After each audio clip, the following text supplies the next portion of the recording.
नमस्कार मित्रांनो, माझं नाव तन्वी दिनेश कुमार साबळे. आज मी तुम्हाला सांगणार आहे राणी लक्ष्मीबाई बद्दल. कोण होत्या राणी लक्ष्मीबाई? ठीक आहे, मी सांगते.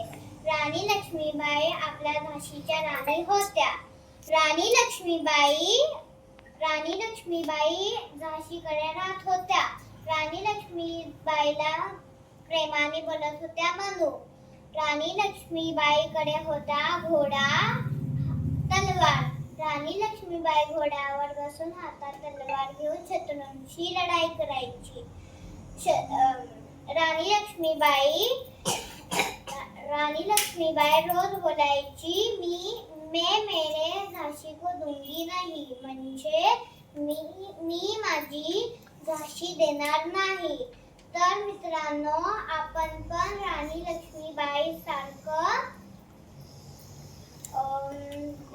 आपल्या देशावर प्रेम करायचे. खूप धन्यवाद मित्रांनो. मस्त